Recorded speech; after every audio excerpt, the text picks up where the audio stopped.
They just do it to see if I'm paying attention. Okay. And I don't like this view, but it's okay because we're going to share a screen. No, we're not. We're just going to talk. So let me change the view so we're recording something more logical. Okay, that should work. All right, first, Module 6, Monkey Morality. How's that going? Any questions on the assignments in Module 6? Just to confirm, I noticed there were no like updated instructions for the discussion board tonight. Are we doing the ones in there, or did I miss it? You missed it, yeah. There was an announcement posted on the 23rd, Module 6 DQ revised instructions. Let me see what it says here. Yeah. Thank you. Yeah, I've read both of the modules tonight quickly, and I was just trying to remember the correct DQ. Um, you're going to read book 2 of C.S. Lewis's Mere Christianity, where he talks about free will, and then sort of think about that in the light of the Donsel article we read on kenosis, and compare those and think about making moral choices and why that's significant in our relationship with God and with community. And then you have a post due tonight and a second post due tomorrow night in which you answer a different question. You're going to discuss reward and punishment because you read that chapter in Thoreau and Craisman this week. So, would you reward an employee based on their actions, their needs, or the consequences you believe will result? That can turn decision making in a lot of different ways. It's an interesting chapter in the book. So, take a look at that. And then Saturday, you respond to your peers. So, that's the DQ. If you can't find that announcement, I can send it to you, but it should be out there. Yes, I just found it. Okay, good. All right. And then any questions on the paper?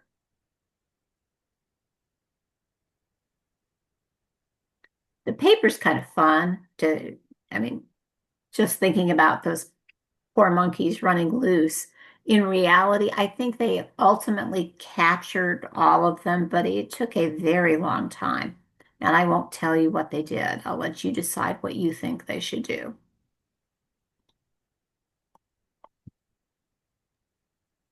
I'm sorry, I have a question. I'm Sure. sorry, back to the discussion.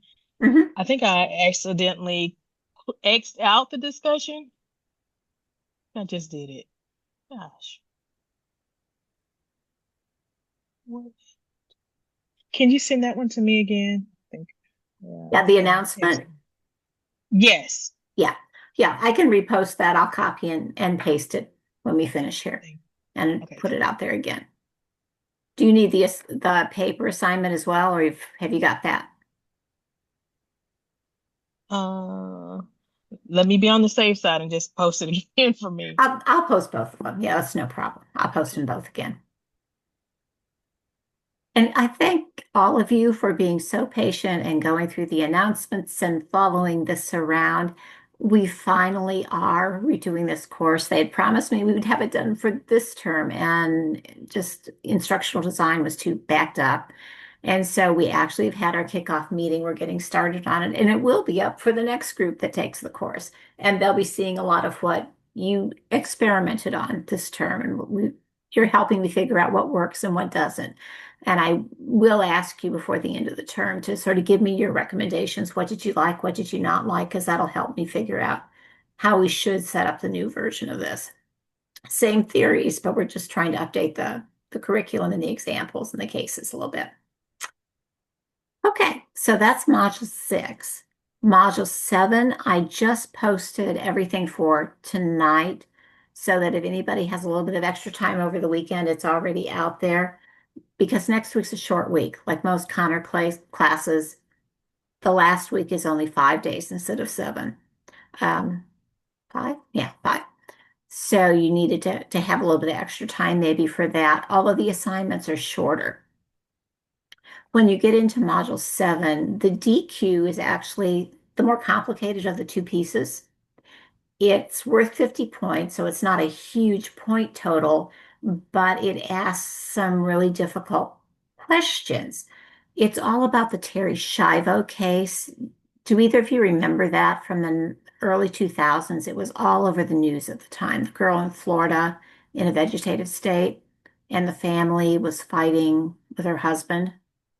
Yeah. Yeah, it was a big deal at the time. So that's what we're looking at, and that's actually what was in the original curriculum for the course. I've just changed it around a little bit, but the medical history is very difficult to understand. And so I've attached a video to the announcement that I prepared a couple of years ago when I first started teaching this class that walks you through what's happening legally, what's happening medically, what really are the issues. That's a lot of information to take in, but if you watch the video, I think it's going to give you a shortcut to understanding the case. Uh, then the DQ really asks you to pretend that you're the bioethicist, you're the medical ethicist at a hospital, and you're trying to help her husband decide what to do after all of this 15 years in a persistent vegetative state, the legal wrangling. It's in the video, but you may recall that while this was a Florida issue and it should have been handled by the Florida probate court, the Florida legislature got involved, the governor got involved. The governor was Jeb Bush at the time. When the family and the protesters who had gathered and chosen sides on this didn't like what was happening in the courts in Florida, they got Congress involved. And Congress actually passed two special bills, which they then consolidated into one. And George W. Bush was president at the time. So his brother's in Florida as governor, W as president. He was on Easter break out at his ranch here in Texas and flew back to Washington during his break to sign the congressional bill at 1:30 in the morning to say that the family, the parents, could appeal the state decision directly to a federal court and skip several steps. So Congress, the president, the governor, everybody was involved in this. And it was really kind of an interesting phenomenon to watch because it didn't make sense. And I go through that in the video. There was kind of a settled body of law, and it just didn't make sense that this would become such a public matter that legislators would be uncertain, the courts were uncertain. The judge had numerous death threats. He actually rendered his final decision wearing a bulletproof vest, having been flown to an undisclosed location, sitting in the car in his vest over the phone. He rendered his verdict because he'd had so many death threats. It was just this messy case, and it was all about what this young woman would have wanted. And nobody was clear on what she would have wanted. The husband says he knows. The parents said they thought she would have felt differently. She's Catholic, so the Pope got involved and gave a special talk to a group on persistent vegetative states. All of that stuff is in there. It's just messy. But your job in the discussion will simply be to sit down and say, okay, I'm going to meet with the husband. And now he's got the legal right to make the decision. How can I help him figure out what to do? So, what theories you're asked to pull out two theories that you've learned and apply them to the case and say, well, Michael, you could look at it this way, or you could look at it this way. So, any two theories you want to use, because there really isn't a right or wrong answer in these types of cases. Um, the video also gives you a walkthrough of terminology, and that may be in the announcement as well, because the terminology used in the case was incorrect. They kept talking about euthanasia. Even the Pope talked about that. We don't do euthanasia in the United States. It's illegal. It's homicide. So we don't do that. If you put your elderly ill pet down, that is euthanasia, but we don't do that to people. We have a number of different options, and some of those are valid in some states and not in others. But euthanasia is never one of them here. There are several countries that allow euthanasia. What we do have in the US that would not have applied in this case, but medical assistance in dying, MAID, MAID, you'll see talked about, has become a lot more popular. In the video, I talk about there are 9 states that allow that. There are actually several more now. I think we're at 13. Um, but that's where a patient, but it has to be a patient who is able to reason, make a request to the doctor, communicate that request a lethal prescription because they're terminally ill and they're considered to be within 6 months of potential death, and they can take that prescription themselves and end their lives. That's only legal in certain states. That was not available at the time of Terry's death, and she would not have qualified because she could not make that choice at the time, and she could not communicate that. So she would not have been able to avail herself of that anyway. What happened here was simply the fact that the court said you can decide to remove this life-sustaining treatment should you choose to, and Florida law allowed that. And that's why no one was convinced that this case should ever have gotten this much attention, because the law already allowed this. But he removed a life-sustaining treatment. He had her feeding tube removed for the third time because it had gone through the court so many times. Uh, and then she died from her underlying condition because, like a ventilator in COVID, we saw a lot of people end up on ventilators. They were on the ventilator as a life-sustaining treatment, but when the vent was removed, because maybe they just were getting worse and worse anyway, they died, but it wasn't the ventilator removal that killed them. It was COVID. That's what they were dying from. So same thing in this case. She had an underlying condition that put her in a persistent vegetative state for 15 years. That's what she died from. She didn't die because they removed the feeding tube. They removed one of the potential treatments she was receiving. So the terminology matters. It's not euthanasia, but it's still very complicated. And especially when your legislatures, your president is telling you they support one side or the other. The Pope comes out and talks about it. You know, that it's a tough call for the family on both sides, parents and husband. So that background is kind of in there. If you are interested in that sort of thing, I give you a book in the video that is just excellent. Art Kaplan, who's a bioethicist, a couple of years after the fact, gathered source documents. He got doctor's reports, the autopsy report. He interviewed family members. There are news reports. He's got copies of all the court paperwork. Everything's in there. So they're original source documents. And I relied on that a lot when I put the video together. But it's a really fascinating book that allows you to walk through it all.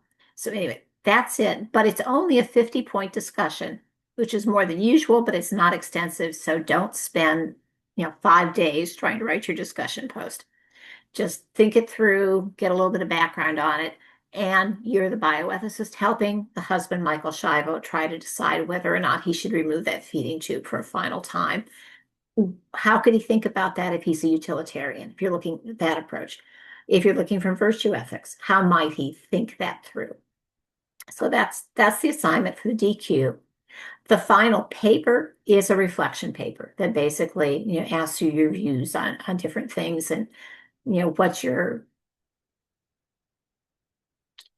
based on your faith, what type of ethics do you prefer? What theory works for you? Based on another facet of your life, what works for you? What's your predominant ethical principles, your ethical theory? How has that changed during the course of this term? Has being asked to think about different theories made a difference in how you look at solving problems and dilemmas? So just that's a reflection paper. Not a lot of study required. Just it's good feedback for me. It helps me see what you're thinking and what you're doing. So next week is actually pretty easy. Like I said, there's a lot of work that goes into the Terry Schiavo case, not as many points. So when you actually sit down to write it, it's not a 10-page paper. Don't do that. You just need to do some work to get enough background to think through the approaches you might want to suggest to Michael. And then he gets to make the decision, not you. So you don't have to come down with a do it or don't do it. You just have to help him think through it to show me that you understand those theories and how you might apply them. Does that make sense? Okay, so this week is more work than next week. So pace yourself, but everything for the course needs to be in by next Saturday, the 13th, by 11:59 p.m. Unless if there's some medical emergency, something comes up, shoot me an email and I'll see what I can do and work with you. But theoretically, everything must be in by Saturday so that I can get stuff graded because our grades have to be in early the following week. Okay. You guys are just doing such a great job out there. It's amazing to see the way you're thinking and the research people have put into it and the analysis. I'm just really proud of you all. You're doing a great job because this is not an easy class. It forces you to look at yourself and to think about how you think. I mean, that's hard when we think about thinking, right? But it really does. It says, how am I analyzing that? And should I look at it this way instead of this way? Would I come up with a different decision? Maybe I would. And then hopefully you go back out into the world and you look at the people who don't agree with you. And you can look at some of those theories and go, why? Why do they think that? And maybe you can start to understand that. And if you're in a discussion, maybe you can help them think about it in a different way by offering them a new frame. You don't have to give them all the names of the theories, but you can still walk them through in a discussion. What if we looked at it this way? Would that make a difference? And sometimes that can really help. So that's it. That's what I've got for you tonight, but I'm here to answer questions. How can I help?